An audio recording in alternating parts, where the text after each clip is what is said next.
Start करते हैं। Okay, तो हमारा जो चल रहा था वो मेडिवल वाला पार्ट चल रहा था, है ना। एंड मेडिवल वाले पार्ट में मैंने आपको बताया था कि हम लोग अर्ली मेडिवल हिस्ट्री की जो किंगडम्स है उनको तो हमने कवर कर लिया।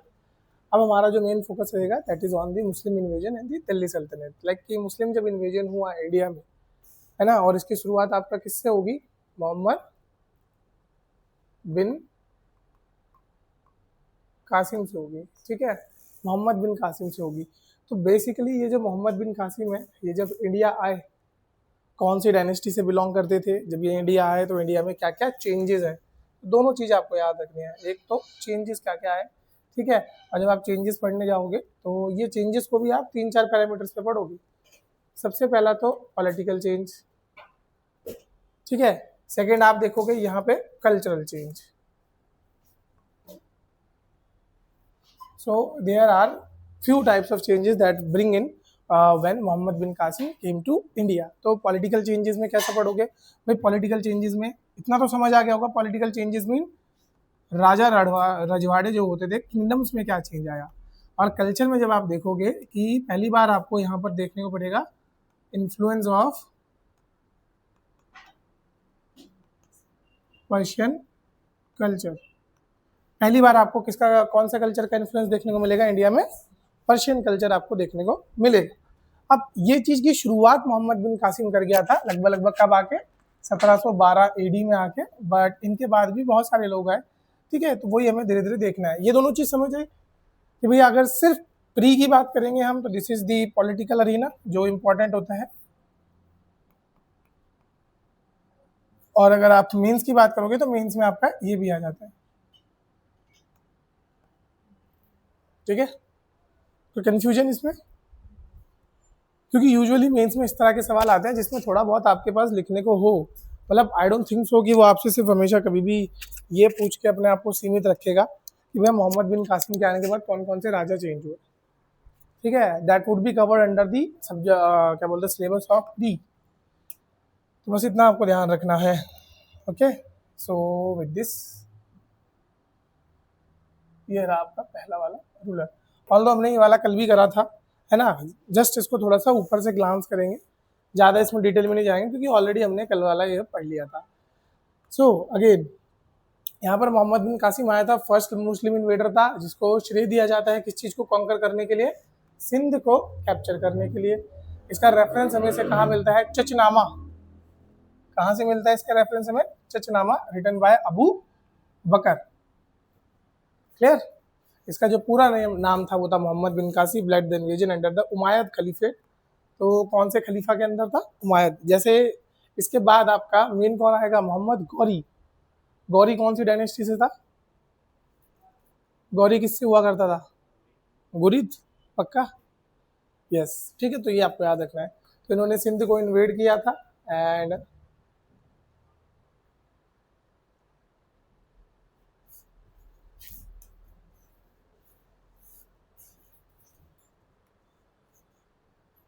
और इन्होंने जितने भी लोकल रूलर्स थे उनको हराया था। बस इतना ही आपको मोहम्मद बिन कासिम के बारे में याद रखना है।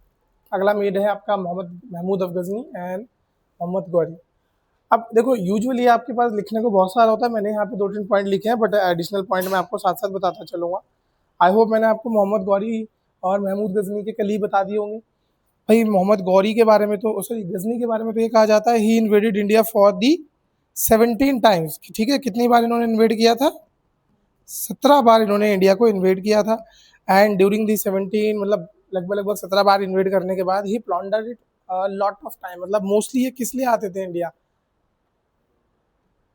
किसके लिए आते थे? पैसों के लिए आते थे। Why? Because he want to finance his expedition in, या फाइनेंस हिज क्या बोल सकते हैं, एक्टिविटीज इन सेंट्रल एशिया। तो सेंट्रल एशिया में जो वो एक्टिविटीज कर रहे थे उनको फाइनेंस करने के लिए उनको कहीं से पैसा चाहिए था। And India was considered one of the wealthiest country at that time. So what other than India? तो इंडिया से बेहतर जगह तो कोई हो ही नहीं सकती अपने ऐसे कारनामों के लिए। तो दैट्स व्हाई ही, क्या बोलते हैं, इन्होंने किधर की तरफ आने की कोशिश करी? इंडिया की तरफ आया एंड 17 टाइम्स इन्होंने इन्वेड किया इंडिया को। सबसे पहली चीज़ जो आपको याद रखनी है कि इन्होंने कौन से राजा को हराया या कौन सी डायनेस्टी के साथ युद्ध किया था? हिंदू शाही डायनेस्टी के साथ युद्ध किया था। हिंदू शाही डायनेस्टी में कौन हुआ करता था आपका? जयपाल हुआ करता, जिनको डिफीट किया। अगली बैटल कौन सी थी? लिखवाई भी थी मैंने, बताओ। नहीं नहीं नहीं, इसकी गजनी की बैटल ऑफ वाई हिंद, ये किसके साथ हुई थी? जयचंद के बेटे, कौन था उसका नाम? नहीं, जयचंद का बेटा राजपाल। देखो देखो देखो, यहाँ देखो, यहाँ देखो, आराम से समझे से। ये वाली जो थी, मतलब 1000 में जो लड़ाई हुई वो किसके साथ हुई है? जयपाल के साथ हुई है। एंड 1008 में जो लड़ाई हुई है वो किसके साथ हुई है? राजपाल के साथ हुई है। दोनों के दोनों की जो डायनेस्टी है वो कौन सी है? हिंदू शाही डायनेस्टी आपको यहाँ पर देखने को मिलेगी। एक चीज इसमें और याद रखना कि हाँ, 1025 इसमें लिख लेना। 1025 में जब ये दोबारा आया था तो इसने किसको इसने किसको लूटा था? सोमनाथ टेम्पल। सोमनाथ टेम्पल जो कि कहाँ पड़ता है? गुजरात में पाया जाता है, ठीक है, तो उसको लूटा था इसने।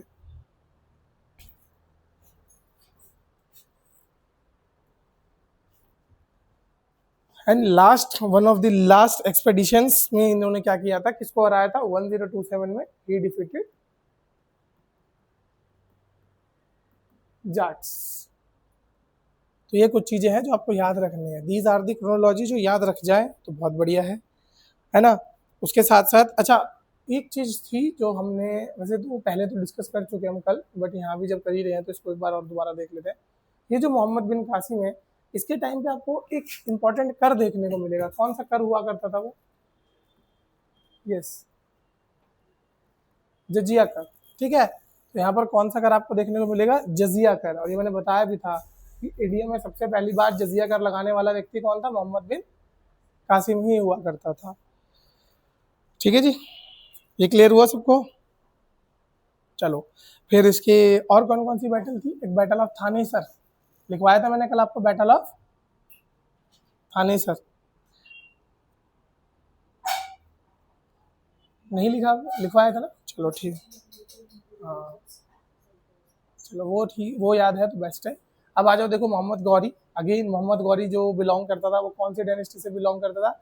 ही belong to the Ghurid dynasty, ठीक है, गुरिद वंश से बिलोंग करता था। And also known as the father of Muslim rule in India. अब father of Muslim rule in India बोलने के पीछे तात्पर्य क्या है कि भैया आफ्टर हिम जो लोग थे वो क्या करने लग गए थे? एज अ किंग स्टैब्लिश होने लग गए थे। कहाँ पर? इंडिया के अंदर। बिफोर हिम जितने भी मुस्लिम इन्वेडर्स आए थे, they never thought of settling in India, they only thought of coming here and plunder the city, ठीक है, टेक अवे द वेल्थ। तो जितना भी था वो सिर्फ आते थे, यहाँ पर लड़ते थे, यहाँ से पैसा वैसा इकट्ठा करते थे और अपना वापस सेंट्रल इंडिया या अफगानिस्तान या central Iran, what ever place they belong, वहाँ पर वापस चले जाते थे। बट आफ्टर गौरी इन्होंने पहली बार क्या किया? एक व्यक्ति को यहाँ पर बिठा दिया था, जिनका नाम आपका क्या था? कुतुबुद्दीन ऐबक। इनको यहाँ पे बिठाया एंड सिंस देन आपका दिल्ली सल्तनत की स्टार्ट हो गई थी। आज हम इस चीज को पूरा कवर करके जाएंगे कि कुतुबुद्दीन कौन था, इल्तुतमिश कौन था, उसका नाम क्या था, पूरा नाम, डायनेस्टी, वो सब हमें करना है। तो गौरी की इंपॉर्टेंट लड़ाइयों में से 1191 में फर्स्ट बैटल ऑफ तरेन, जिसमें पृथ्वीराज ने गौरी को हरा दिया एंड देन रिवेंज लेने आया आपका गौरी। और सेकंड बैटल ऑफ तरेन में इसने किसको हरा दिया? पृथ्वीराज को हरा दिया। क्लियर?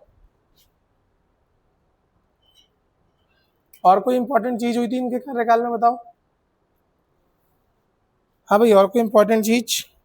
इन्होंने जयचंद को भी हराया था। जयचंद को हराने वाली लड़ाई कौन सी थी? चंदावर, ठीक है। कौन सी बैटल थी? यस, याद रहेगा ये ध्यान रखना, because these are very important. Battle of Chandawar. And उसके बाद इन्होंने किसको छोड़ के गए यहाँ पे? कुतुबुद्दीन ऐबक। और कुतुबुद्दीन ऐबक ने 1206 में अपना कौन सा शुरू कर लिया था? स्लेव डायनेस्टी शुरू कर ली थी। सबके नाम याद रखना, फाउंडर्स याद रखना। और ये मैंने कल भी आपको लिखवाया था कि भैया फाउंडर्स के साथ साथ चलो फाउंडर्स याद रखना है, it is not very tough task I think, है ना। After revising once or twice आपको ये याद हो जाएंगे। But to remember the time line that is very important. आपको बस यहाँ पर ये देखना है which is the shortest serving kingdom of Delhi सल्तनत। शॉर्टेस्ट टाइम पीरियड के लिए कौन रहा था? हाँ जी, खिलजी। और लॉन्गेस्ट टाइम पीरियड के लिए हाँ तुगलक डायनेस्टी रही थी। ठीक है, चलो। सो अब यहाँ पर देख सकते हो आप slave dynasty, basically slave dynasty के सारे रूलर्स हैं। This is just for chronology से कि आपको याद रखना है कौन कौन आया था, कौन कौन नहीं आया था, कब कब आया था। ठीक है, तो सारे के सारे हैं स्लेव डायनेस्टी के। Founder of slave dynasty was known as the Qutubuddin Aibak. इनको क्या बोला जाता है? फाउंडर बोला जाता है। यस, हाँ वो तो नाम इनके तो नाम तो हाँ नाम भी इनके बहुत सारे हैं। ठीक है, लाख बख्श क्यों कहा जाता है इन्हें बताओ? वो तो जब इनके बारे में पर्टिकुलर पढ़ेंगे तब पढ़ेंगे, बट अब आपने जिक्र छेड़ ही दिया, तो इनको लाख बख्श क्यों कहा जाता है? यस, ही डोनेटेड लैक्स इन चैरिटी। चैरिटी में लाख लाख रुपए दे दिया करते थे। दैट्स वाई इनको कौन सा नाम दिया, मतलब जनता ने इनको एक नाम और दिया, लाख बख्श। ठीक है, कुतुबुद्दीन ऐबक था, कुतुबुद्दीन ऐबक के बाद आराम शाह था, बट आराम शाह ज्यादा टाइम का नहीं था। ठीक है, तो फिर राजपाट किसके पास गया? इल्तुतमिश। इल्तुतमिश का पूरा नाम है शमशुद्दीन इल्तुतमिश, ये ध्यान रखना। ऑल्दो ये क्या हुआ करते थे? ये दामाद हुआ करते थे। दामाद मतलब सन इन लॉ। ठीक है, इल्तुतमिश क्या हुआ करते थे? Son in law of Qutbuddin Aibak. ठीक है, देन इल्तुतमिश के बाद ये जो राजपाट था, अगेन आप देखोगे यहाँ पे इल्तुतमिश के बच्चों को गया, but they were not capable ruler. देखो इसका टाइम पीरियड देखो, एक एक साल का था। तो बोथ ये रुकनुद्दीन फिरोज एंड आराम Shah both were not capable ruler, तो इनको रिप्लेस करके लोग आए। तो फिर यहाँ पर देखोगे फिर ये गया इल्तुतमिश की डॉटर के पास। और इल्तुतमिश की डॉटर का नाम क्या है? रजिया सुल्ताना। रजिया सुल्तान आप लोगों ने सुना भी होगा, है ना, बड़ी फेमस है ये। एंड इनके बाद आप देखोगे कि बहुत सारे लोगों पे गया है, बट बीच में कोई इंपॉर्टेंट नहीं है, जैसे मुजुद्दीन बहरम, सब छोटे छोटे टाइम पीरियड के लिए। देखो यहाँ तक मेन कौन आया फिर आपका? घियासुद्दीन बलबन। तो रजिया सुल्तान के बाद मेन इंपॉर्टेंट रूलर आपका कौन माना जाता है? घियासुद्दीन बलबन। एंड बलबन के बाद आप देखोगे कि कोई इंपॉर्टेंट नहीं है। बलबन के साथ with the end of Balban, मतलब Balban was the last powerful ruler.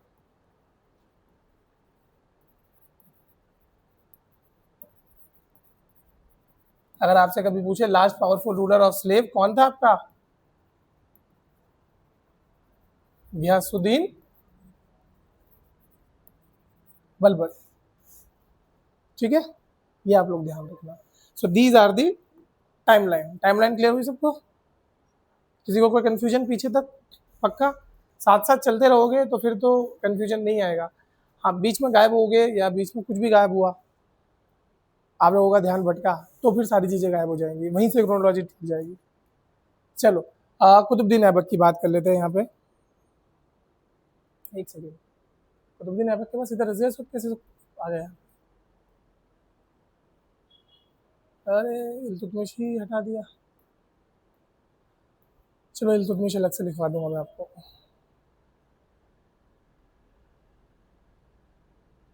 Okay, सो यहाँ पर कुछ चीज़ें यहाँ लिखी है, कुछ चीज़ें मैं आपको अपने एंड से बताता रहूँगा, तो साथ साथ लिखते भी चलना, देखते भी चलना। तो कुतुबुद्दीन ऐबक की जब बात करेंगे, he founded the slave dynasty after the death of Ghori. ठीक है, इनको जनरोसिटी में लाख बख्श भी कहा गया है। लाख बख्श क्यों कहा जाता था इनको? The one who give lakhs in charity. और इन्होंने जिनको पेट्रोनाइज किया था, मतलब जिनको संरक्षण दिया था, उनका नाम था हसन उन निजामी।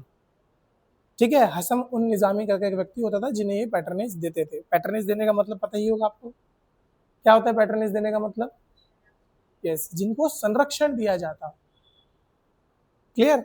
ये फिलोसफर हुआ करते थे आपके हसन उन निजामी, इनको संरक्षण दिया इन्होंने। फिर इनके टाइम पे कंस्ट्रक्टेड इन्होंने बनवाया क्या क्या? तो क्योंकि ये खुद से एक टर्किश स्लेव थे, और कौन सी डायनेस्टी से बिलोंग करते थे? मामलुक। ठीक है, मामलुक डायनेस्टी से ये आते थे। धीरे धीरे धीरे ये रैंक में बढ़ते चले गए। ये एज अ अपॉइंटेड हुए थे governor of Indian territory by Mohammad Ghori before becoming independent. So independent होने से पहले पहले ये क्या हुआ करते थे? एज अ गवर्नर, मतलब जो इंडिया का पार्ट था उसे एज अ क्या बोलते हैं सब्सिडरी माना जाता था किसका, गुरिद एम्पायर का। लेटर ऑन इन्होंने इंडिपेंडेंस ले ली तो that is a different thing. ठीक है, इन्हीं का राजपाट हमें बताता है कि दिल्ली सल्तनत क्या थी या किसने दिल्ली सल्तनत का क्या बनाया था, मतलब रूल करने का स्टार्टिंग करी थी। अब यहाँ पर आप देखोगे बहुत सारे इन्होंने मतलब फीचर्स कुछ कुछ इनके टाइम पे जैसे देखने को मिलेगी। जैसे पहला फीचर आप याद रखो, अदाई दीन का झोपड़ा, ये इनके टाइम पीरियड में बना था। ये याद रखना, बहुत बार पूछा गया है ये अदाई दीन का झोपड़ा किसके टाइम पीरियड में बना, तो कौन था, कुतुबुद्दीन ऐबक। कहाँ पर बना है ये, अजमेर में। ठीक है, दिल्ली में क्या बनाया, कुव्वत उल इस्लाम मॉस्क, कुव्वत उल इस्लाम, ठीक है, मॉस्क, कुव्वत उल इस्लाम मॉस्क, ये कहाँ बना है आपका, दिल्ली में बना है। ठीक है, एंड वन मोर थिंग जो इनके बारे में फेमस है, he started the construction of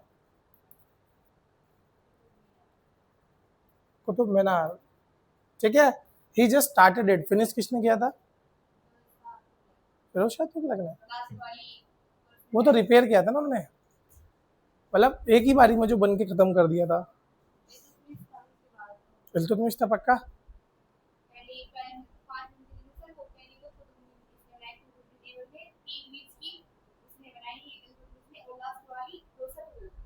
Firoz Shah Tughlaq के अलाउद्दीन, अलाउद्दीन ने कुछ नहीं किया उसमें, सोचो, अलाउद्दीन खिलजी ने कुछ किया था इसके साथ, 5 लोगों का नाम जोड़ा जाता है इसके साथ। हाजी आपको पता है कुतुबुद्दीन सॉरी कुतुब मीनार के साथ, ये मैं शायद एक बार पहले बताया भी है क्लास में।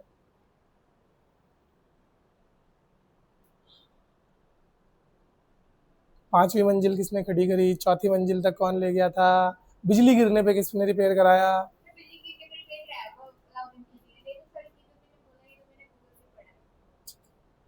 चलो मान लेते हैं आपको और गूगल को मान लेते हो, सही कह रहे हो आप। ठीक है, हाँ ऐसा ही हुआ था कि अलाउद्दीन खिलजी का भी नाम आता है, 4-5 रूलर्स का नाम आता है कुतुब मीनार के रेफरेंस में। आपको बस ये याद रखना किसने किसने क्या क्या किया था। जैसे स्टार्ट इन्होंने कर दिया, इल्तुतमिश ने कर दिया, फिर अलाउद्दीन आ जाएगा, फिर फिरोज शाह तुगलक आ जाएगा, और एक इसके बाद और भी है। एक बार देखो जरा 5वां रूलर कौन सा है।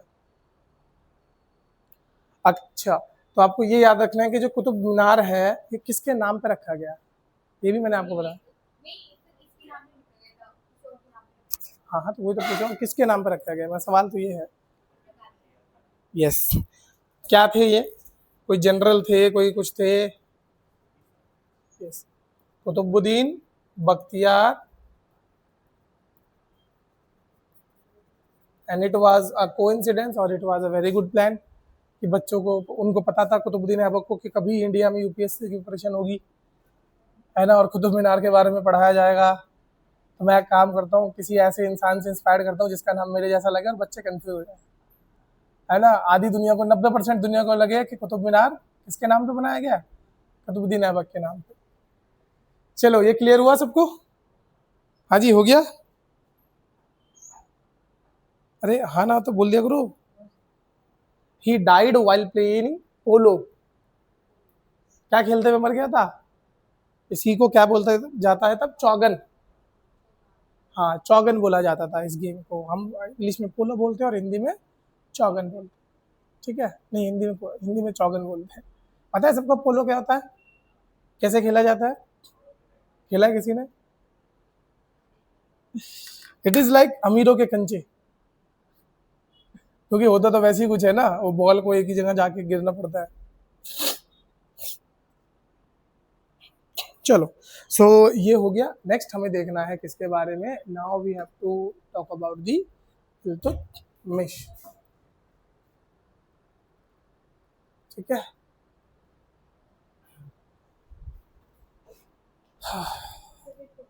हम्म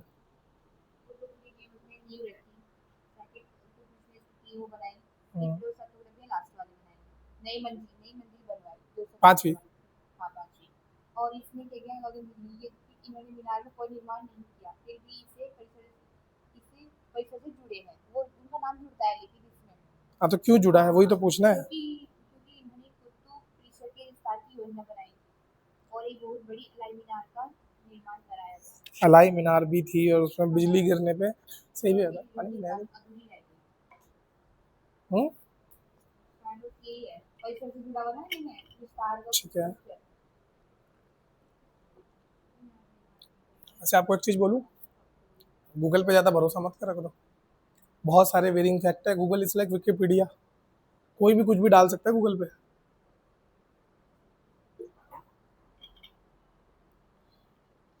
इसको हमेशा क्रॉस वेरीफाई करा करो 2-3 साइट्स पे, ऑथेंटिक साइट्स जो आपको लगे, और देन उस पर बिलीव करा करो। क्योंकि आप जो गूगल एआई मोड के भरोसे बैठे हो ना, ये बेसिकली पता है क्या करता है, छोटी छोटी चीज़ों में सही रहेगा, मतलब 99% ऑफ योर केसेस में Google were very good. Normal इंसानों की ज़िंदगी में गूगल वर वेरी गुड, उनको एग्जैक्ट इन्फॉर्मेशन देता है, इसलिए लोग भरोसा कर लेते हैं। But being an UPSC aspirant मैं आपको बता रहा हूँ कि कुछ ऐसे फैक्ट्स हैं जो मोस्ट ऑफ द टाइम आपको गूगल गलत बताएगा, और वो बहुत इंपॉर्टेंट और कंफ्यूजिंग फैक्ट्स होंगे, इसलिए 100% ट्रस्ट मत करना कि गूगल ने लिख दिया तो दैट इज राइट। आप 10 जगहों से वेरीफाई करके तभी बिलीव करना उस पर, ठीक है। अब ये खोज के आना कि अलाउद्दीन खिलजी ने ऐसा क्या किया था। जैसे एक तो वो तो आपने अलाई मीनार जो आपने बताया वो विस्तार किया, और अच्छा बिजली गिरने पे किसने सही करवाया, उसे रिपेयर किसने कराया? फिरोज शाह तुगलक। ठीक है, 5 ही मंजिल बनाए तो रिपेयर नहीं करवा सकता उसे, तो वही तो यूपीएससी यही तो खेलती है। अब यही तो आपको पता करना है, इसलिए तो आप लोगों पे छोड़ रहा हूँ टास्क कि इतनी सी इन्फॉर्मेशन तो आप निकाल ही सकते हो। क्यों डिप्लोमेट साहब, निकाल लोगे? चलो बहुत बढ़िया, ठीक है। इतनी सी इन्फॉर्मेशन निकाल लेना क्योंकि इट इज़ इम्पॉर्टेंट, थोड़ा बहुत आपका भी पता लगता रहेगा कि आप लोग मेहनत कर रहे हो नहीं कर रहे। Okay, so next ruler is your Iltutmish, and very important because he is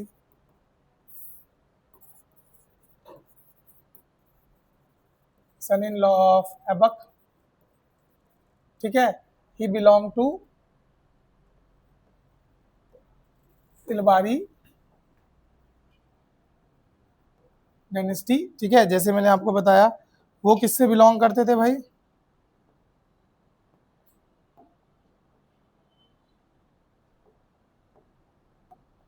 हाँ जी, ये इलबारी डायनेस्टी से हैं, वो मामलुक से करते थे, तो ये आपको ध्यान रखना है। Initially he was the governor of Badaun, ठीक है। पहले राजा बनने से पहले क्या हुआ करते थे ये, गवर्नर ऑफ आपका BADAUN, बौदन, बौदन के गवर्नर की तरह इन्होंने काम किया था। नेक्स्ट आपको ध्यान रखना, इन्होंने किसको हराया था या किसको हटाया था, मतलब हराया भी नहीं आप कह सकते हो, हटाया कह सकते हो, आराम शाह को। आराम Shah was the son of, किसका सन था आराम शाह, ऐबक का सन था। आराम शाह को हटा के ये खुद क्या बन गए, खुद किंग बन गए, ठीक है। He himself become the king. क्यों हटाया होगा, क्या हटाया होगा, किस वजह से हटाया होगा, that is not relevant for us. बस इतना आपको याद रखना है कि when he become the king he is considered as the real founder of कौन सी डायनेस्टी यहाँ पे, यस, स्लेव डायनेस्टी का रियल फाउंडर इन्हें माना जाता है। वाई रियल फाउंडर, बिकॉज इनसे पहले जो ऐबक हुआ करते थे वो कहीं ना कहीं किसके अंडर में ही थे, बहुत समय तक गौरी के अंडर में ही थे। Later on Iltutmish was the one जो गया और जिसने अपनी आज़ादी को मांग लिया था, and Iltutmish was not a slave, ठीक है। इसको बंद कर दो।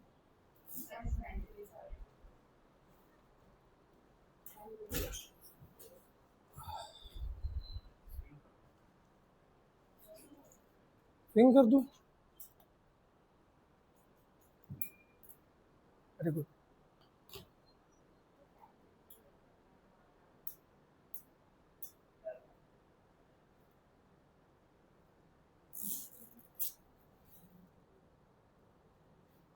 अब आ रही है आप लोगों को स्विंग में? कुछ तो आएगी। अरे यार इसमें ना ये जैसे ओपन पोर हो गया ना, इस वजह से नहीं आ रही।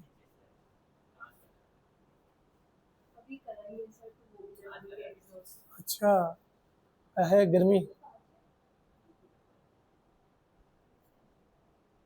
नहीं नहीं, वो कांच है ना, तो ग्रीन हाउस गैस इफेक्ट इसी को तो बोलता है ग्लोबल वार्मिंग। ठीक है, ऐसे ही होता है ग्रीन हाउस गैस इफेक्ट, कि कांच आने वाली हीट को तो आने देता है, जाने वाली इंफ्रारेड रेस को ट्रैप कर लेता है, आने वाली शॉर्ट वेवलेंथ आ जाए कोई दिक्कत नहीं है, लॉन्ग वेवलेंथ में जा पाए। और लॉन्ग वेवलेंथ में इंफ्रारेड रे होती है तो वो ट्रैप हो जाती है। एंड इंफ्रारेड रे ही one of the most important green house gas होती है। चलो, he was known as the real founder of slave dynasty. आए ये क्यों बंद कर दिया दीदी जी आपने? अच्छा, ऐसा तो कुछ नहीं होता। मेरे घर में घर कूलर चलता है तो मैं पंखा जरूर चलाता हूँ ताकि वो ठंडी हवा सर्कुलेट हो जाए। चलो ठीक है, तो he was known as the real founder and he also shifted his capital from Lahore to Delhi. ठीक है, कहाँ से कहाँ ले आए थे कैपिटल को? Capital was in Lahore. Lahore से दिल्ली आ चुकी थी आपकी कैपिटल।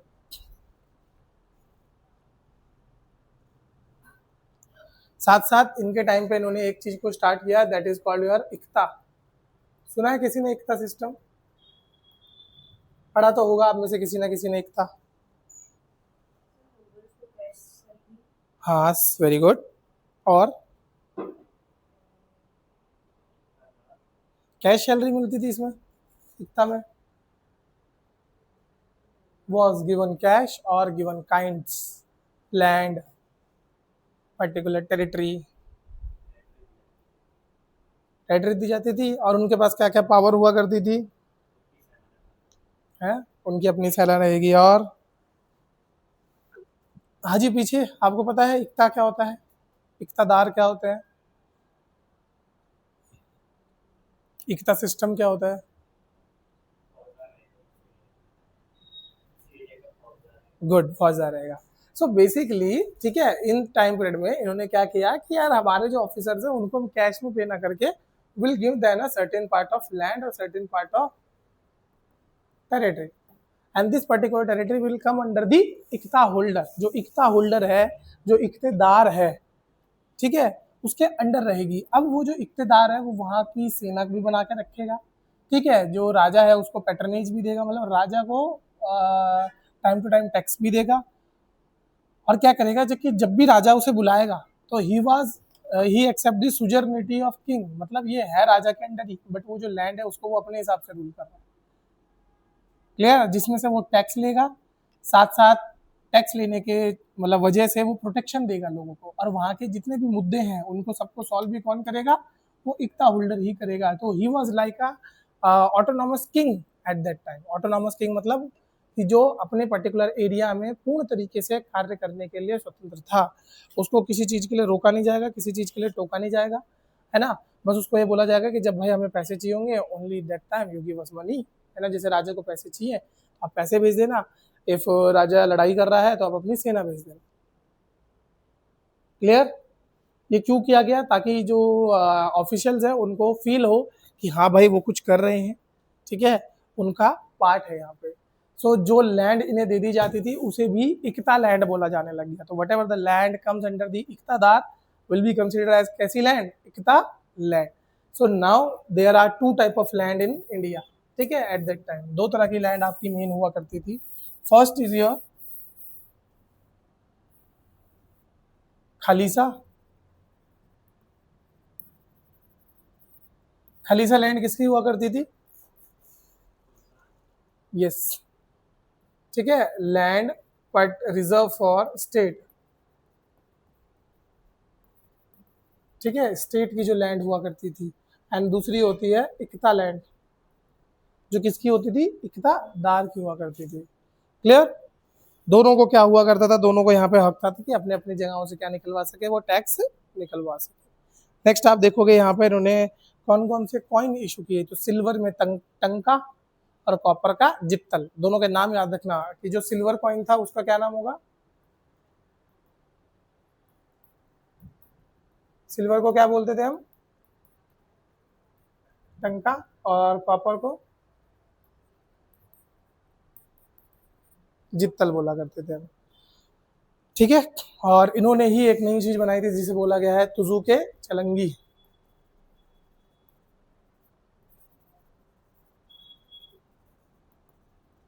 ठीक है, तुजुके चलंगिनी, जिसको आपने कभी कभी चालीसा के नाम से भी जानोगे, या तुर्कान ए चलिंगनी, तुजुके चलंगिनी या तुर्कान ए चलंगिनी, दोनों नामों से जानोगे आप इसे। ठीक है, इस चालीसा में क्या हुआ करते थे, there is a group of 40 nobles. ठीक है, 40 नोबल यहाँ पर हुआ करते थे। बेसिकली इनका काम क्या होता था कि they will there to give advice to the king. ठीक है, जो सुल्तान हुआ करता था उसको एडवाइस देने के लिए हुआ करते थे। जैसे आज के टाइम पे जो प्रेसिडेंट है या पीएम है, उसको एडवाइस देने के लिए क्या होता है, कैबिनेट मिनिस्टर होते हैं या काउंसिल मिनिस्टर होते हैं, देवर लाइक दिस। ठीक है, तो ये 40 लोग होंगे, they will give advice to the सुल्तान।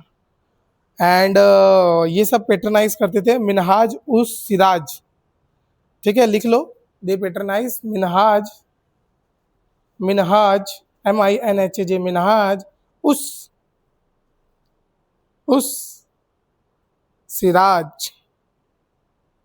ठीक है, और उनकी किताब का नाम लिखो बगल में ब्रैकेट लगा के, तबाकत ए नसीरी, तबाकत ए नसीरी, तबाकत ए नसीरी। ठीक है, आपसे मैच द फॉलोइंग में पूछा जाएगा ये किसकी कौन सी किताब क्या थी, यूपीएससी बहुत बार पूछता है ये।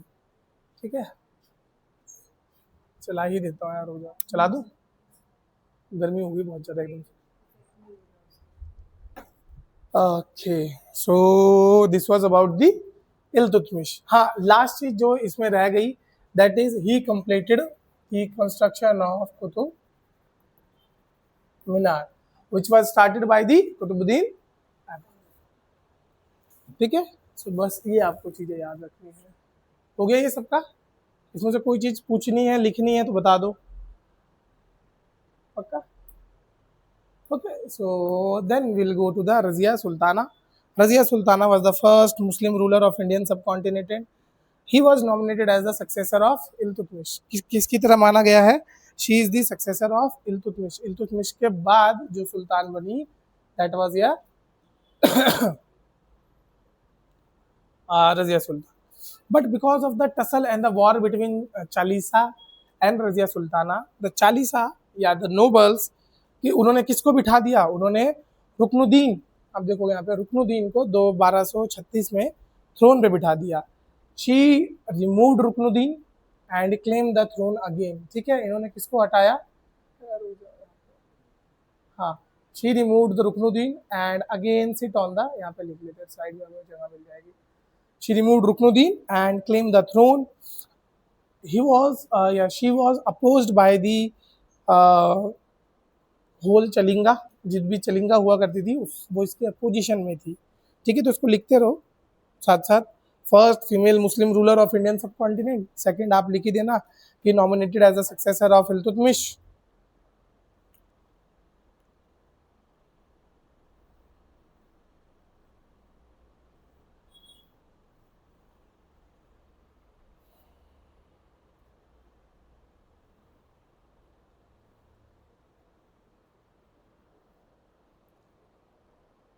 ठीक है, she faced opposition from noble, she faced opposition from noble due to favouritism, due to favouritism.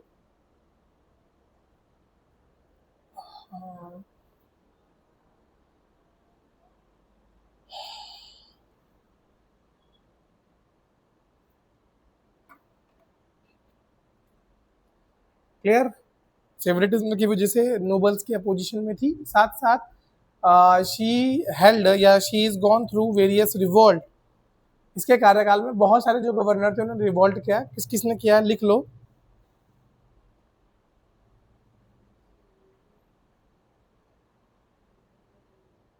या एक सेकंड रुको, जहां पर आपने लिखा था she faced opposition from the nobles due to favouritism towards, नाम नहीं लिखा ना, उसमें लिख दो याकूत, YAKUT। तो याकूत नाम का एक स्लेव हुआ करता था जिसको ये बहुत ज़्यादा सपोर्ट करती थी, and later on she went and married him. ठीक है, जिसके बारे में मैंने आपको बताया भी था कि he was an Abyssinian slave और an African slave, and she tend to marriage that particular slave, है ना। That's why whole noble were offended of her कि भैया आपने शादी करी भी तो एक स्लेव से करी, आपको करनी थी कि चलो ठीक है आपको स्लेव से ही करनी थी, आपको करनी ही थी तो आप किसी टर्किश स्लेव से करते, आप एक बार को किसी इंडियन नोबल स्लेव से करते ना तो भी हम मान जाते, but you got married to, हाँ, clear. So because of the Yaqut she faced so much of, क्या मतलब याकूत की वजह से इसको बहुत ज़्यादा पोजीशन फेस करने को मिला है। कहाँ कहाँ से पोजीशन मिला है, तो मुल्तान, मुल्तान के जो गवर्नर है उन्होंने रिवॉल्ट किया, बदौन, हंसी, भटिंडा एंड लाहौर, इन सब जगहों के जो गवर्नर हुआ करते थे उन्होंने इसके खिलाफ रिवॉल्ट कर दिया था।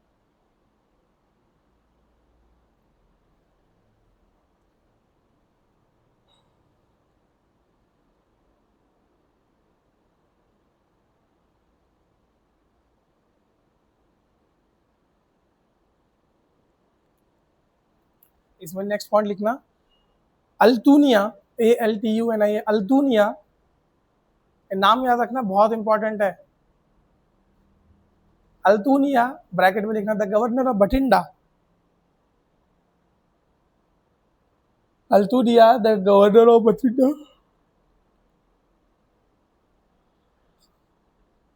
Killed Yaqut. तो किसने मारा, अल्तूनिया ने। किसको मार दिया भैया, याकूत को खत्म कर दिया किसने, अल्तूनिया ने। एंड किसको गुलाम बना लिया, रजिया को इम्प्रिजन कर दिया। बाद में रजिया ने शादी किससे करी, अब याकूत तो निकल लिया, हाँ दूसरा वाला कौन था जिसने याकूत को मारा, Altunia. Later on she married Altunia, ठीक है।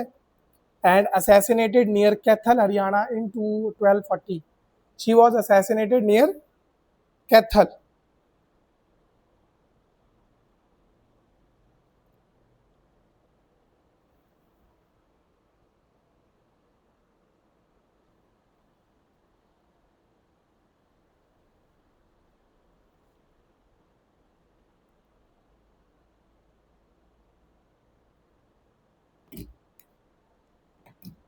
क्लियर हुआ। अब यहाँ से देखो, यहाँ पर ना ये जो बीच में है नसीरुद्दीन, अब इसके बारे में थोड़ा सा जान लो। Nasiruddin was kind of a puppet,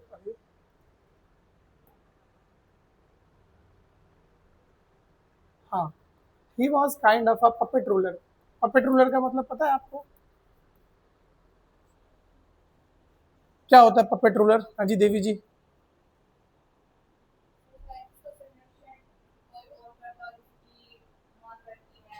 नहीं,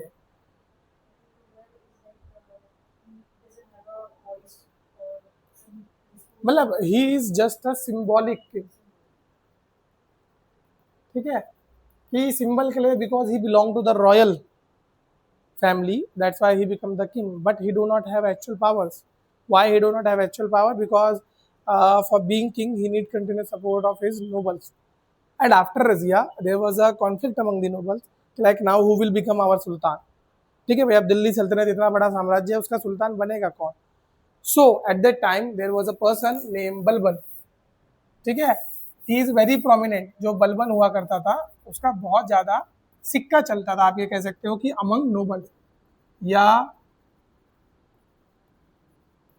लीडर हुआ करता था बलबन, ठीक है। नोबल्स का क्या हुआ करता था, एक तरीके से लीडर हुआ करता था। So he decided he will make Nasiruddin Mohammad as the new sultan, and when he will make Nasiruddin Mohammad, जो नसीरुद्दीन मोहम्मद था वो एक सिंबॉलिक किंग रहेगा, and most of the things were under the control of the Balban. तो बलबन यहाँ पर कंटिन्यूसली उसे कंट्रोल कर रहा था, कोई भी चीज थी, it the decision were taken by the Balban and Balban only. He was just there, he to simply say yes what to what Balban used to offer, ठीक है। सो आपको यहाँ पर ध्यान रखना कि he was very famous for his piety and simplicity, ठीक है, उनकी सरलता और दया भाव के लिए जाने जाते थे ये। Next he got the title of Darweshi king, Darweshi king का टाइटल मिला। बस इतना आप ध्यान रखना कि इनका जो राजपाट है वो कौन चला रहे थे, बलबन चला रहे थे, ठीक है। He was king and Balban was जायब, जायब mean PM, modern day PM की तरह हुआ करते थे, कि वेरी इंपॉर्टेंट।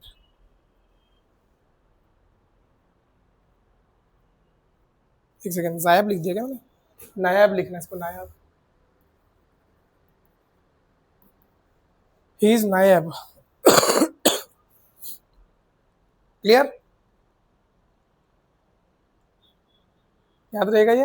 नसरुद्दीन मोहम्मद के बारे में इससे ज़्यादा आप जान के भी कुछ, मतलब इससे ज़्यादा जानने की ना तो ज़रूरत है ना आप लोगों के लिए ज़रूरी है। नेक्स्ट आप देखोगे Ghiyasuddin Balban. Ghiyasuddin Balban was the former slave of Iltutmish, ठीक है। He was among the part of the Chalisa, जो मैं आपको बता ही चुका हूँ।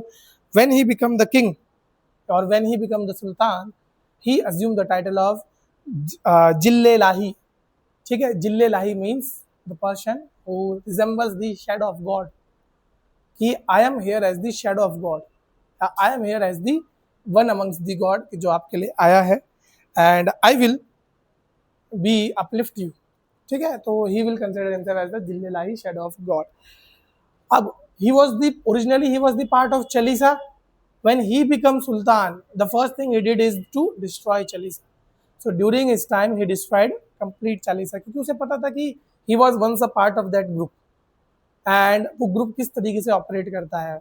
when आप एक जगह पे 40 लोगों को, समझदार लोगों को एक साथ रख दोगे और उनके ऊपर किसी ऐसे राजा को बिठा दोगे जो दिमाग से पैदल होगा, तो वो 40 लोग तो यही सोचेंगे ना कि let's overthrow, just like Balban things, ठीक है। तो बलबन को पता था कि भाई जैसे मैं सोच के ऊपर बढ़ा हूँ वैसे ही कोई और भी तो बलबन आ सकता है ना। अगले दिन को कोई और इन 40 लोगों में से सोचने लग जाए कि चलो बलबन को ही हटा देते हैं, ये कौन सा सच में राजा है ना, ये तो अभी बना है तो इसी को हटा देते हैं। So he destroyed Chalisa and established monarchy, कि now I am the only one, and he was so much into that monarchial shift कि like he used to say कि you should do pabosa and sajda in front of him. आप लोगों को पता होगा कि इस्लाम में जो पबोसा है या सजदा है, वो मतलब एक काइंड ऑफ रिचुअल है। सजदा किसके सामने किया जाता है, या तो ऊपर वाले के सामने किया जाता था या उनके राजा के सामने किया जाता था। तो ही यूज्ड टू से, और ये तभी से शुरू हुआ है कि सजदा करने का तरीका दो होते हैं। पबोसा पता है क्या होता है, सजदा पता है क्या होता है? No no no, not that, yes, पूरा ऐसे करके सर झुका देना, पैर या हाथ, मतलब दोनों में से कुछ भी चुन सकते हो। पहले पैर चुमे जाते थे, लेटर ऑन हमने देखा होगा ना इनमें होता है थोड़ा सा ऐसे करके हाथ चुम लिया जाता, तो दैट इज कॉल्ड पबोसा, ठीक है। सो लिख लो इसमें, ही डिस्ट्रॉयड चालीसा, ये दोनों पॉइंट लिखने के बाद लिखना, he destroyed Chalisa and focused on monarchy. He introduced few tradition in Persian court, इन्होंने कुछ ट्रेडिशंस को, he started to doing few traditions like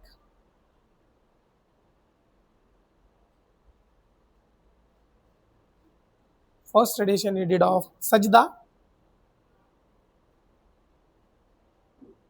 है ना, to kneel before the monarch, which is un-Islamic, ध्यान रखना, it is against the Islam। आप देखोगे इस्लाम में एक चीज बोली जाती है कि हम किसी के सामने सर नहीं झुकाते अदर देन अल्लाह के सामने। इवन दे डोंट मतलब बो their head in front of their mother, है ना।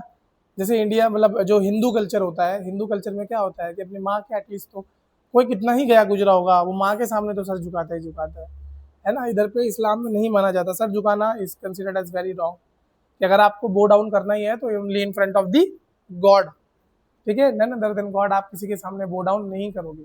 बो डाउन का मतलब पता लग गया ना, सर झुकाना ऐसे करके पूरा तरीके से। सो ये जो सजदा करने का तरीका था, ये सजदा करने की जो इन्होंने स्टार्ट किया, this is un-Islamic. Second इन्होंने स्टार्ट किया पबोस, पाइबोस, to kissing the feet of monarch, और यही पबोसा से लेटर ऑन वो पैर की जगह कहाँ चला गया, हाथ चला गया।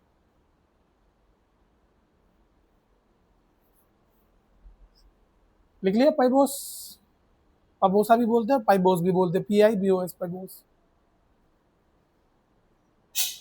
ठीक है, नेक्स्ट इन्होंने क्या बनाना शुरू किया, he started celebrating Persian new year during his time, and that was Navroz, he started celebrating Navroz.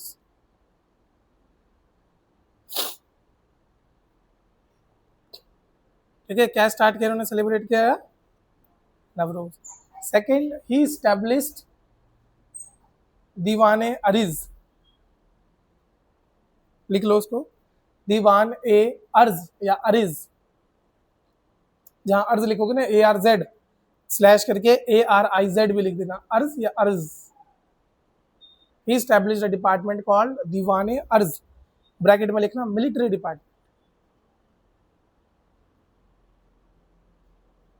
और ये जो दीवाने अर्ज था इसी का नाम चेंज होगा बाद में मुगल्स के टाइम, तब क्या कहा जाता है इसे, किसी को आइडिया है? हाँ जी देवी जी। अच्छा, मेरे को लग रहा है आपने सिर्फ जो पॉलिटिकल सेटअप है वो ऊपर ऊपर से अच्छा पढ़ा है, एडमिनिस्ट्रेटिव सेटअप नहीं पढ़ा।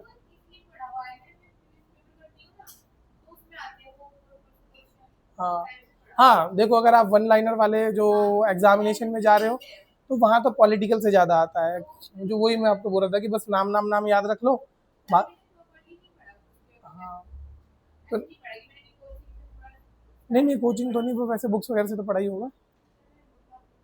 अभी तक नहीं पढ़ी, स्टिल अच्छा नॉलेज है आपको अब विदाउट बुक, अगर ये सब बिना बुक के है तो फिर गुड। ओके, सो दीवाने अर्ज इन्होंने बनाया।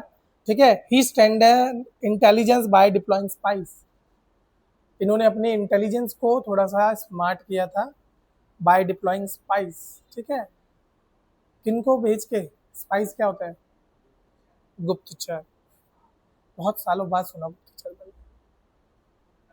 लास्ट मेरे पिछले जन्म में सुना था मैंने गुप्तचर। चलो अगला लिखा, he suppress the Meos insurgent, Meos MEOS, tribal insurgent थे, बढ़िया एग्जॉस्ट।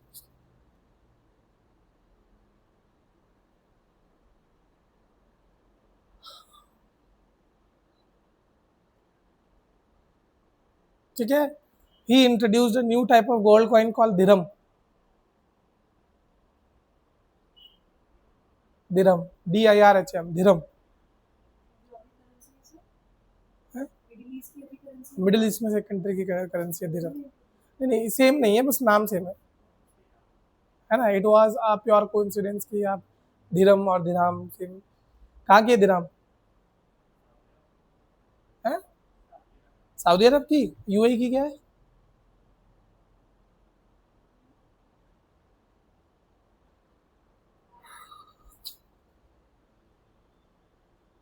ठीक है, चलो बेसिकली यहाँ पे कौबद, इसके बाद जो राजा आता है उसका नाम क्या है, कौबद, कौबद। ठीक है, he was the last slave of dynasty, grandson of Balban, assassinated by Jalaluddin Khilji, marking the end of slave dynasty. यही 3 चीज याद रखने।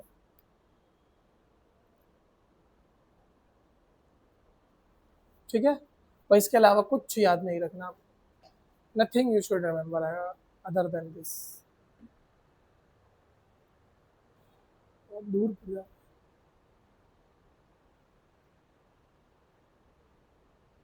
चलो, and now the one of the most important and the one of the most brutal dynasty of Delhi Sultanate, that was Khilji dynasty, है ना। So about Jalaluddin Khilji did only one thing, that he assassinated the last slave ruler, है ना, and end the slave dynasty, and with the end of slave dynasty there is the starting of Khilji dynasty। Slave के बाद कौन आए आपके, खिलजी आए, खिलजी में Jalaluddin was the founder. उसके अलावा हमें जलालुद्दीन के बारे में ज़्यादा पढ़ना नहीं है। देन जो मोस्ट इंपॉर्टेंट है that is Alauddin was nephew as well as son in law of Jalaluddin, वो नेफ्यू भी रहा है और सन इन लॉ भी रहा है किसका, जलालुद्दीन का। क्लियर। ही असैसिनेटेड जलालुद्दीन, मतलब मेरे को तो समझ नहीं आ रहा कि आदमी चाह क्या रहा था। भतीजा भी है, फिर बेटी से भी शादी कर ली, फिर मार भी अपना चाचा ही दिया। मतलब क्या चाहते हो जिंदगी है? क्या चाहिए? अच्छा, थ्रोन चाहिए, इतना भी क्या लालच? Would you do something like Aurangzeb, Ashok और अलाउद्दीन?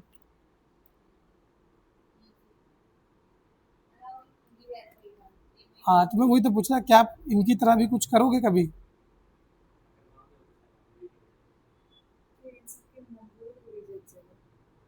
सबके नहीं है, सबके नहीं है। इनके जो है central Asian origin, central Asian origin. हाँ जी। वॉज दे राइट और wrong? No right no wrong, why? If someone has murdered his or her brothers, so was he right or wrong? Don't say it is based on the situation, है ना? No matter what the situation is, you don't have the right to kill someone. Indian constitution हमें allow नहीं करता कि no matter the situation is, आप किसी भी condition में किसी इंसान से उसके जीने का अधिकार नहीं छीन सकते। If you are killing him, that you are taking away his right to live. और अभी की morality, are we in much good space और much better, much worth state right now? Morality के हिसाब से अच्छा ही है। क्यों, उस समय क्या होता था भाई ऐसा मोरालिटी में?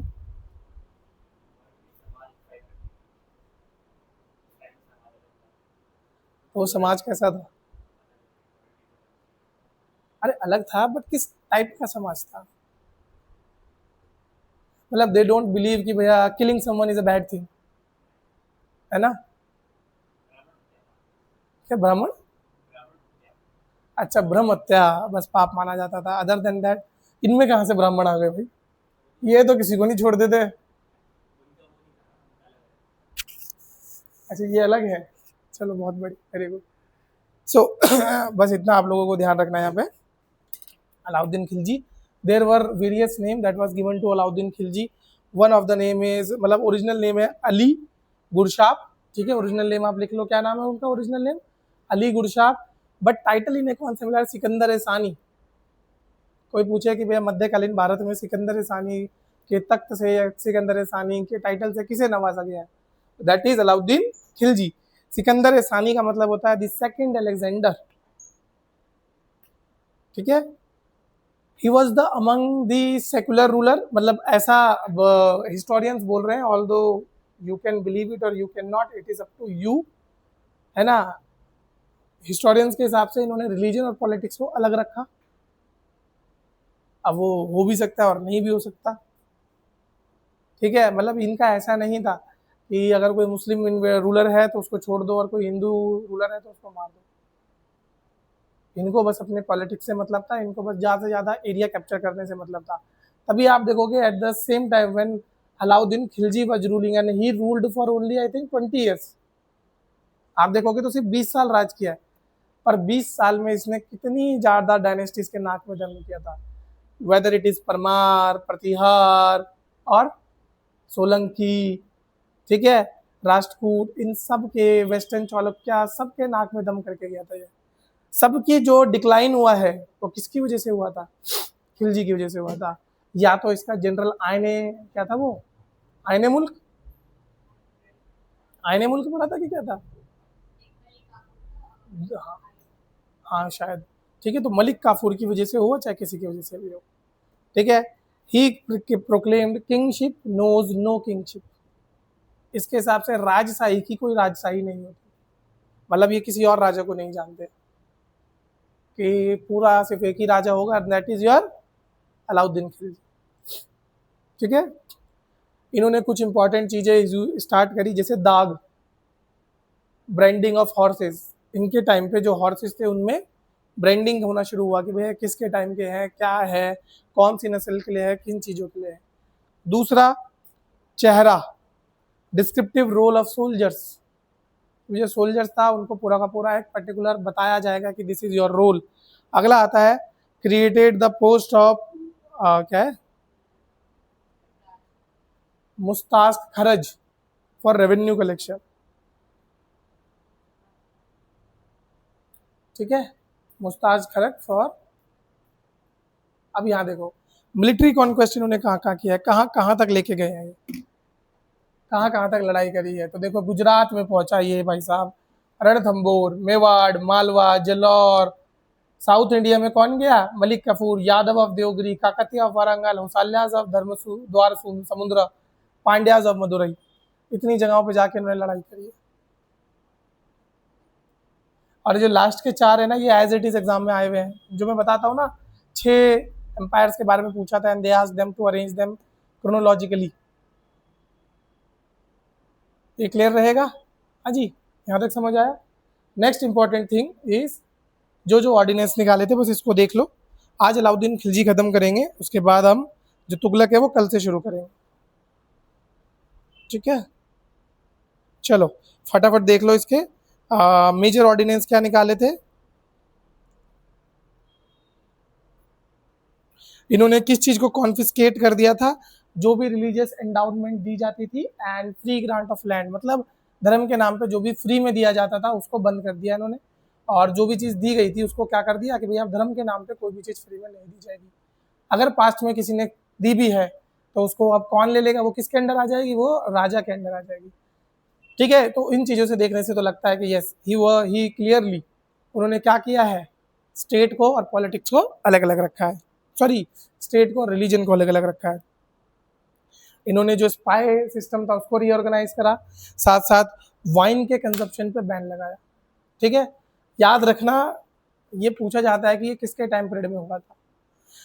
नेक्स्ट था nobles were banned from social gathering and inter marriages without permission. ठीक है, तो नोबल्स को बैन कर दिया था कि भाई तुम ऐसा नहीं कर सकते, किसी सोशल गैदरिंग में नहीं जाओगे बिना मुझे बताए, क्योंकि इसको डर था अगर ये सोशल गैदरिंग करेंगे तो they will make an alliance against me, and if there is alliance against me I will not able to concentrate on my conquest। इसका यह था कि जितना ज़्यादा से ज़्यादा हो सके एरिया अलाउद्दीन खिलजी के टाइम पीरियड में मेरा होना चाहिए।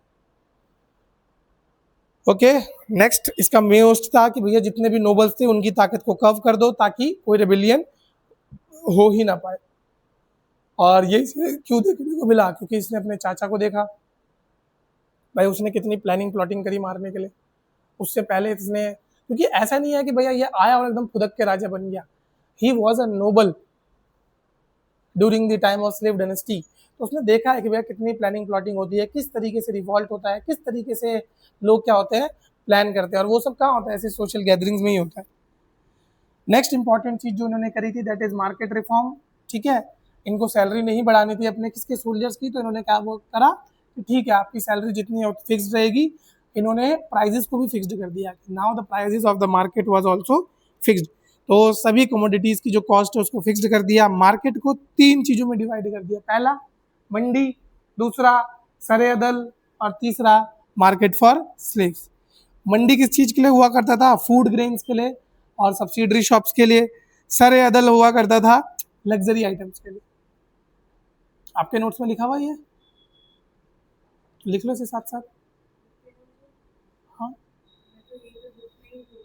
हाँ हाँ लिख लो ये चीज़ जरूर लिख लेना कि मार्केट इनको 3 टाइप्स, इनको हाँ मार्केट रिफॉर्म्स। क्लियर? तो देयर आर, अगर आपसे पूछा जाए how many types of market are there during the Khilji rule, कितने थे? 3 टाइप्स ऑफ मार्केट। कौन कौन से? मंडी, अरे बोल लो यार, कुछ तो ऐसे लग रहा है कि मुर्दों को पढ़ा रहा हूँ मैं, जिंदा हो इसका सबूत तो दो। मेडिवल पढ़ते हुए मर ही जाते हैं, बट कोई बात नहीं। ज़्यादा कंफ्यूज हो तो रणवीर सिंह का चेहरा याद कर लेना जब भी अलाउद्दीन का नाम लूँ, थोड़ा थोड़ा रिलेट कर पाओगे, कहानी बनती रहेगी। आप में से कोई वो है इमेजिनेटिव थिंकर, मतलब बोल रहे हो साथ साथ इमेजिन होता रह रहा है, दिमाग में एग्जैक्ट पिक्चर बनती जाती है। आपके साथ है? फिर आपके सामने तो कुछ भी बोलना बड़ा हानिकारक है, क्योंकि वो सीधे इमेजिनेशन में, एकदम। अच्छा, वेरी गुड। ये तो ये तो अच्छी बात है। हाँ जी, आप में से कोई है जिसके सामने अगर गलती से भी कोई बात बोल दी तो उसको पूरा दृश्य एकदम दिख जाता है एकदम clearly?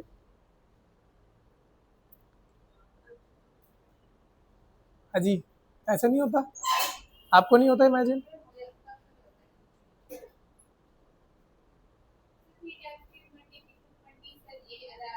Three types of market थे। मार्केट, मंडी नाम है, मंडी ऐसे नहीं कि मंडी, वो तो हम बोलने लगे ना मंडी को अब market. Mandi was a term for, मतलब मंडी क्या होती है, एक ऐसी जगह होती है जहाँ पर जो बहुत सारे ट्रेडर्स होंगे वो आएंगे अपना सामान बेचेंगे। ठीक है, आज के समय भी मंडी बहुत सारी होती है ना, जैसे देहरादून की मंडी होगी उधर वाली रोड पे, वो ISBT वाली रोड पे है। तो क्या होता है, अलग अलग जगहों से लोग आते हैं, वहाँ पर अपना सामान लगाते हैं, आप लोग वहाँ जाते हो, वहाँ से सामान खरीदते हो, बात खत्म। क्लियर? दूसरी क्या बनाई उन्होंने, सरे अदल। सरे अदल में क्या होता है कि ये ऐसी जगह बनाई जहाँ पे लग्जरी आइटम मिलेंगे। ठीक है, जैसे हर एक सिटी में एक पर्टिकुलर ऐसा प्लेस होता है जिसको कंसिडर किया जाता है as a place of elites. Dehradun में ऐसा कौन सा प्लेस है जहाँ पर आपको पता है अमीर ही लोग रहते हैं? हाथीपड़ किला? मुझे नहीं पता ना कि आप, हाथीपड़ किला तो है नहीं। हाँ, डिफेंस कॉलोनी है क्या, ऑफिसर्स कॉलोनी जो है, यू कैन से दैट, वो भी अच्छा है ना। So this is the market exclusive for luxury item, it is like mall. ठीक है, मॉल में भी वो वाली दुकानें जो क्या है, जिनके पास लग्जरी आइटम होंगे।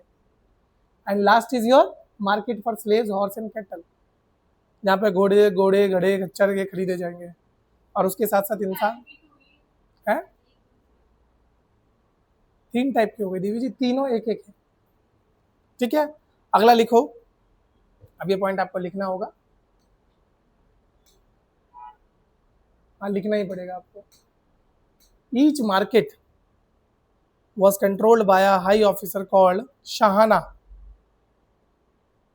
SHAHNA। हर एक मार्केट को कौन कंट्रोल करेगा? शाहाना कंट्रोल करेगा।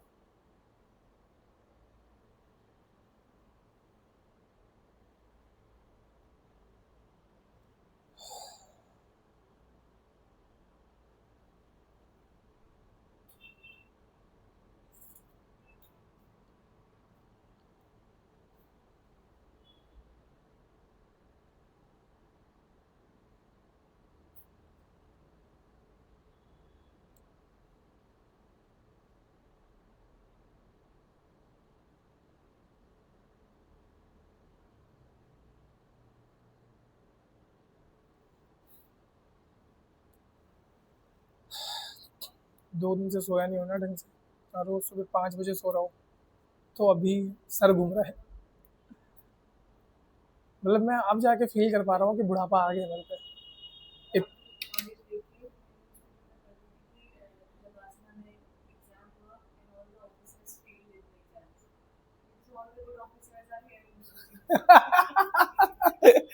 डेफिनेटली, मतलब मैं हमेशा बोलता हूँ कि शायद, मतलब एक होता है ना कि मैं after so many things gone through in my life, I have complete faith in God, मतलब आई हैव कंप्लीटली सरेंडर्ड। मैं तो ये मानने लग गया हूँ कि इफ एक पत्ता भी हिल रहा है, it is because he wants to do something in my life, है ना। ओनली प्रॉब्लम इज कि sometime he gives us choice, यार this is the point where it is up to you what to choose. मैंने वहां पर हमेशा गलत चीजें चूज करी है, so that is my only regret कि when it's comes to me, तो या तो मेरे में ही कुछ खोट है कि यार मैं गलत चीजों की तरफ अट्रैक्ट हो जाता हूँ, है। माइट बी डेस्टिन, हाँ, कि they are there to teach me some lessons, है ना। होता है कि आप या तो तमीज से कुछ सीखोगे या मार पीट के कुछ सीखोगे, है ना। तमीज से मैं सीखा नहीं, भगवान ने ट्राई किया 2-3 चीजें तमीज से सिखाने की, तमीज से मैं सीखा नहीं, था पटेल पटेल के सिखाया, बट चलो let it be, that is a different part of my story. But हाँ, अगेन जो आप ये बोल रहे हो कि मोस्ट ऑफ द जो नॉलेजेबल लोग हैं, अगेन मेरे को तो ऐसे लगता है कि दुनिया को शायद हमारी एज एन ऑफिसर नहीं, एज अ टीचर ज़्यादा ज़रूरत थी, तो ऊपर वाले ने एज अ टीचर बनाने की सोची। मतलब मैं और मेरे पार्टनर का it was quite a frequent discussion, कल ही हो रहा था इवेंचुअली, क्योंकि दोनों ने पिछली बार प्री दिया था, दोनों बहुत कम नंबरों से प्री से बाहर हुए थे, है ना। मेरा तो वही रहता है कि सी सेट में, भाई साहब GS में, तो ठीक है, इस बार पूछ रहा है कि दे रहे हो, मैंने मेरा मन तो है नहीं क्योंकि मैं टाइम तो मिला नहीं पढ़ने का, वो शायद देगा कि नहीं देगा, क्योंकि हम लोगों का प्लान है कि बाद में एक साथ मिलके एक जगह पे अपनी चीज़ें स्टार्ट करेंगे। तो वही था, हम लोग डिस्कस कर रहे थे कि there are two things that motivates you to do और टू गिव एग्जाम। ठीक है, या तो आप किसी रिवॉर्ड के लिए इंतज़ार कर रहे होंगे कि you might get some rewards, और या तो आपको कोई फियर होगा। These are the two biggest motivator of an aspirant. अगर आपके पास ये दोनों ही नहीं है, आप नहीं करोगे। The first chance you get, the first failure you get, you might मतलब लीव दैट थिंग। सो आपको पता होना चाहिए कि after doing this what are your rewards and what are your fears if you are not able to do this. ठीक है, if you are not able to pull this off, then what kind of fears you can face. आप लोगों के पास क्या है, fear ज़्यादा है कि रिवॉर्ड ज़्यादा है? फियर, फियर, रिवॉर्ड के लिए कोई नहीं पढ़ रहा। नहीं होता तो देखो दोनों है, ऑब्वियसली बात है, बोलने के टाइम पे तो हम दोनों ही बोलेंगे, बट अगेन हमको पता होता है कि हमारे ये होता है ना अंदर से क्या है कि it is more of a fear और मोर आउट ऑफ रिवॉर्ड, हमको पता होता है पहले से।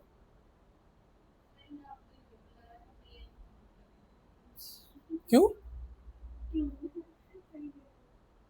मतलब ऐसे क्यों? देखो ये तो पहले फिगर आउट करना है। अरे भगवान, 1.5 महीना हो गया, सबसे पहले दिन आके सिखाया था मैंने why, why, find your why. क्यों करनी है तैयारी? सिर्फ किसी ने बोल दिया या मेरी दोस्त कर रही है या मुझे लगता है कि मैं ये करना चाहिए, कुछ करना चाहिए नहीं। देखो competition is very tough now days.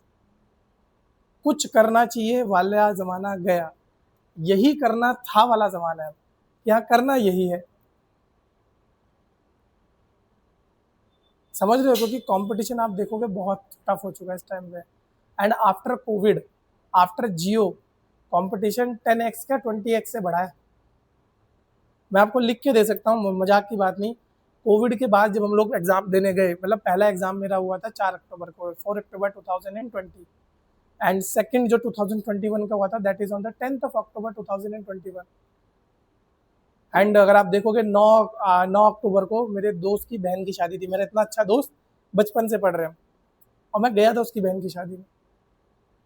8 अक्टूबर को मेहंदी थी। सोचो मैंने 8 अक्टूबर से पढ़ना छोड़ दिया था, मैंने हो गया मेरा 8 अक्टूबर की 7 बजे तक पढ़ा था मैं लास्ट। 8 अक्टूबर की 7 बजे के बाद मैं पहुंच गया मेहंदी में, और मेहंदी से लेके तो मेहंदी के बाद सुबह उन्होंने बुलाया हल्दी वल्दी में, वो मैंने स्किप किया, मैं नहीं आ रहा यार भाई, पढ़ना है। सो इस तरीके से जब हमारे चले थे, तो यहाँ पर ध्यान रखना कि वो पता था हमें कि भैया रिवॉर्ड क्या है। और आप देखो 2019 का पेपर उठा के देखो, 2020 का पेपर उठा के देखो, both GS and CSAT उठा के देखो, तुम्हारे तोते ना उड़ गए ना, मेरा नाम बदल देना। लोगों को लगा था कोविड के बाद आसान होगा लेवल। कोई एग्जाम उठा लो इंडिया का, नीट उठा लो, जेई उठा लो, ठीक है, यूकेएसएससी उठा लो, सिंपल, ठीक है, यूके पीसीएस उठा लो, या फिर जो रेगुलर हो रहे हैं चलो उनको उठाते हैं, बिहार पीसीएस उठाओ, यूपी पीसीएस उठाओ। हर एक एग्जाम का लेवल जो है 10 to 20 टाइम्स बढ़ा है। क्यों? And why is that?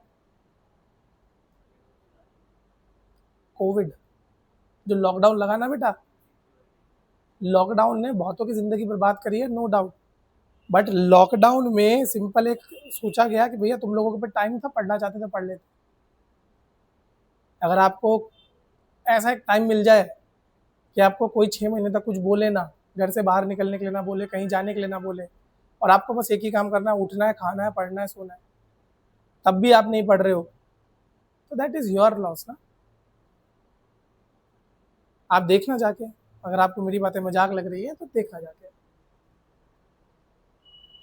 Okay, so with this will come to the end, and बाजार सुधार में भी 2-3 चीज़ें बची हैं, but will do it tomorrow. ठीक है, तुगलक वगैरह कल करें।